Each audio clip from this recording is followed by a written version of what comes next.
Rick Grimes is one badass dude. Whether he's putting a bullet between a little undead girl's eyes or strangling some guy as he attempts to use the bathroom, you can usually count on The Walking Dead's main character to deliver the goods.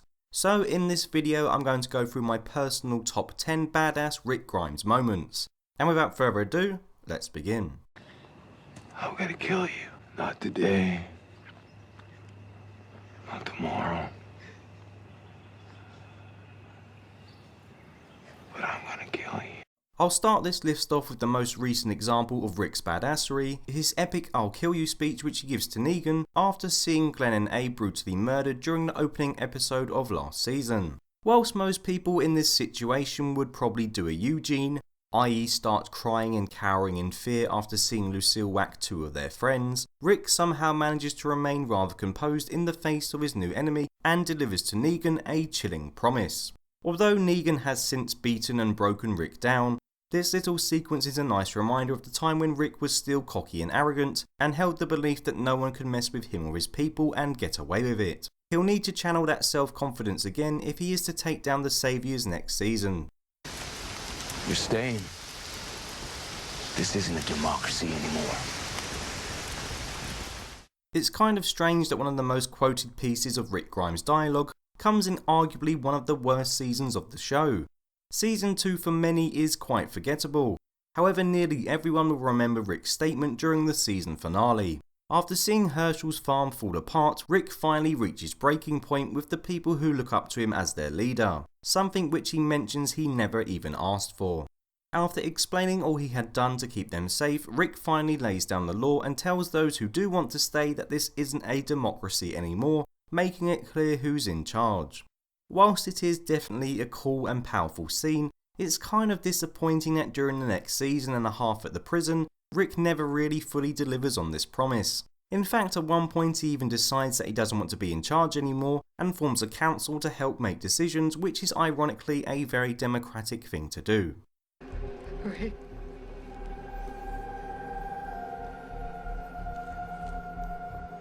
Do it.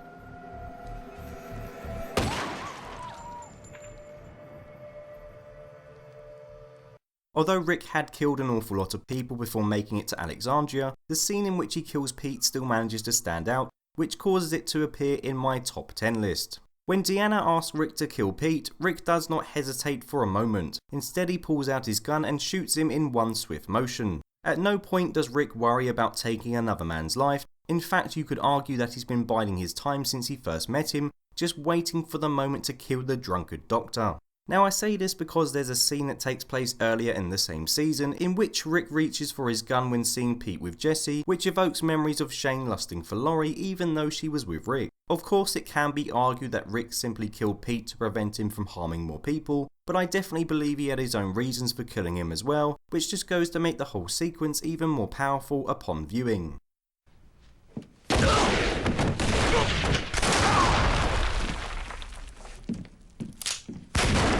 Although Rick has racked up quite an impressive kill list during the last couple of years, there was a time when the sheriff wasn't always so trigger happy. In fact, surprisingly, it actually took until the 8th episode of season 2 for Rick to kill his first human, and when he finally did, we got 2 for the price of 1. The scene in question takes place with Rick and Herschel at a bar. 2 strangers walk in on them and attempt to make conversation about their group. Rick is reluctant to tell either of them any concrete information, but one of the men persists in questioning him. It's obvious that these two aren't exactly the most trustworthy gentlemen around, and there is something quite unsettling about the way they both act. However, even with that in mind, I have to admit that upon first viewing, I was still a bit shocked when Rick pulled out his gun and killed both of them in what seemed like a split second. In fact, the scene is so quick, there's a blink and you'll miss it moment when you actually see the guy behind the bar reaching for his gun first, making Rick's super fast reflexes all the more impressive. This scene was the first real time we got to witness Rick killing someone in order to protect his people, something that would become much more commonplace as the seasons progressed. However, as first kills go, it made for pretty impressive viewing.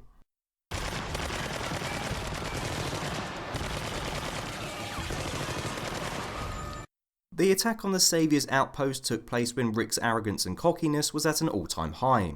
Tasked with taking down the Saviours by the leader of the Hilltop, Gregory, Rick and his team came up with a stealthy plan to take them all down without disturbing their 40 winks. Whilst the likes of Glenn and Heath experienced a moral dilemma in having to kill a man whilst he slept, Rick does so without question. Of course, we all know that Rick's plan eventually went tits up when one of the Saviours managed to sound the alarms, alerting the rest of them to wake and take arms. What follows is one of the best action sequences to take place during the entirety of the show, with a lot of the cast members getting a chance to shine. However, Rick manages to stand head and shoulders above his peers with his brutal killing of the Saviours at the bottom of the stairs. I particularly like the fact that Rick just stands there waiting for them to run at him, like a predator scoping out his prey. When he means business, you do not mess with Rick Grimes.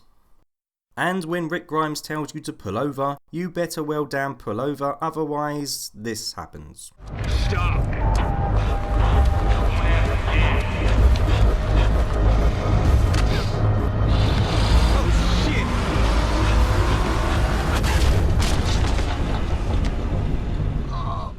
In an attempt to find the missing Beth, Rick manages to capture a couple of the cops who work at the Grady Memorial Hospital where she just so happens to be. One of the cops, Bob, decides to make a break for it, and when pursued by Rick in a police car, he ignores his multiple warnings to stop. Truth be told, Bob probably felt that the worst possible outcome in this scenario would be Rick catching up to him and taking him back alive, as he was planning on using him as leverage to make a swap for Beth and Carol. Instead, Rick simply slams his foot down on the pedal with the full intention of killing him.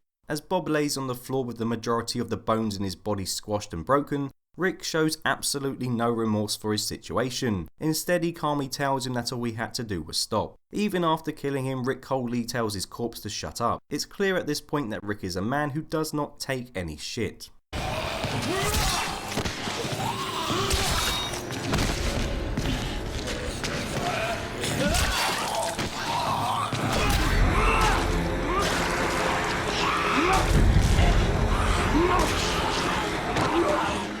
As horrible as it may be for Rick when bad things happen to his family, for the viewer it means they are going to be treated with a brutal scene of Rick going full psycho on a ton of walkers. This example actually focuses on two different scenes which both play out in a similar way. The first takes place when Rick discovers that Laurie has died during childbirth, and overcome with grief he enters into the catacombs and brutally slashes his way through walkers without a care for his own safety. I love the way this scene is shot with the camera first focusing on Rick's face as he slaughters walkers, before then moving behind him as he kills a couple more. It does a great job of capturing his pure rage at that moment in time.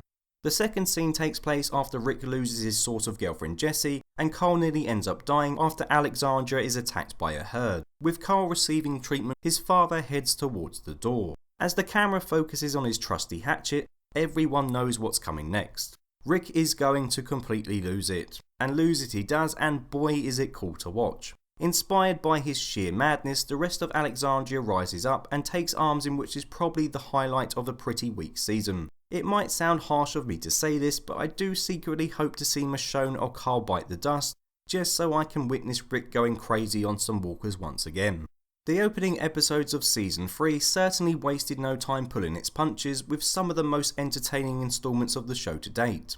The taking over of the prison was followed by a brilliant episode in which Rick came face to face with some of the prisoners who had been stuck behind bars since the outbreak. One of the prisoners in particular, Thomas, is a nasty piece of work, demonstrated by the fact that he shows no emotion when hacking one of his bitten fellow inmates to death. Rick makes it known to the prisoners from the start that he is king of the castle, and if they are to stay they will need to clear out their own cell block. The prisoners reluctantly agree to his proposal, and Rick offers to help them with the walker killing. Thomas, however, goes out of his way to try and mess things up by ignoring Rick's instructions to open only one of the double doors that contains a horde of walkers behind it. After Rick scolds him for this, he replies by saying shit happens, and then goes on to throw a walker at the show's protagonist. With the walkers taken care of, Rick and Thomas face one another, and then this happens. Hey, bro. Yeah, I get it. I get it. Shit happens.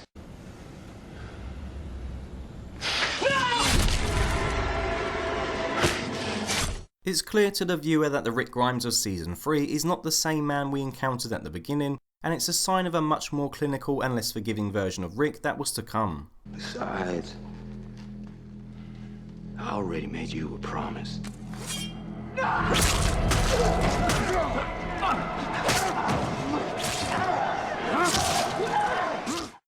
As far as season premieres go, season 5's No Sanctuary was a pretty damn good one. Captured and tied up by Gareth and his group of messed up cannibals, Rick, Daryl, Glenn and Bob all found themselves kneeling beside a bathtub waiting for their bodies to be slaughtered. With the end looking nigh, Gareth's curiosity got the better of him as he asked Rick about a bag of weapons he saw him carrying previously. Rick lists the weapons contained in the bag, which includes his hatchet, the weapon he tells Gareth that he is going to kill him with. Gareth shrugs this comment off as an empty threat and calmly leaves the building, but we all know Rick does not do empty threats. Fast forward a couple of episodes later, and with their base terminus destroyed, the cannibals decide to go all out to get revenge on Rick. Not wanting to sit around and simply wait to be hunted down, Rick decides the best plan is to find them first. Shortly after they leave the church, the cannibals arrive demanding to know where Rick is. When all hope seems lost, Rick emerges from the shadows, taking them all by surprise. Gareth ends up kneeling on the floor, his life now in Rick's hands, a stark contrast to when Rick was at the mercy of him previously. Gareth tries to convince Rick to let him go, but he's silly to think that he's the forgiving type. It's at this moment that Rick delivers one of his best lines as he tells Gareth that he already made him a promise, before grabbing his trusty red-handled hatchet and slicing and dicing him to pieces, covering the church floor with all manner of blood and guts. Witnessing Rick wreak his brutal revenge on Gareth manages to be both quite disturbing and extremely satisfying to watch. Although I would say that he got everything he had coming to him, and that he needed to die because he was simply too dangerous to let live, there was still something slightly wrong about watching a guy being hacked to death, which is a testament to the Walking Dead cast and crew when you consider how evil a guy Gareth really was. What the hell are you gonna do now, sport?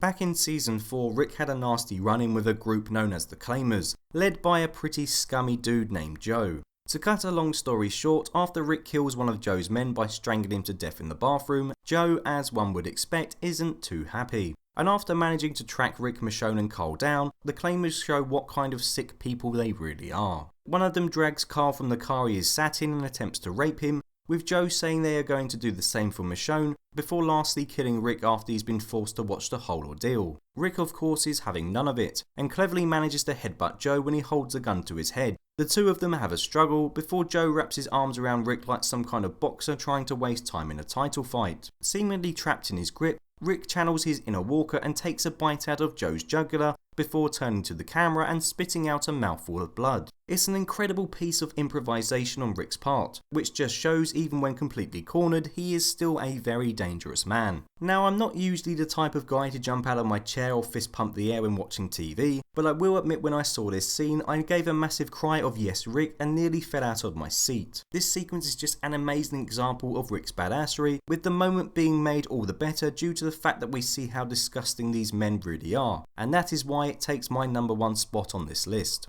So there you have it, my top 10 Rick Grimes badass moments. Please let me know if you agree, disagree with this list, and let me know your personal favourites as well. As always, thank you very much for watching, and until next time, goodbye.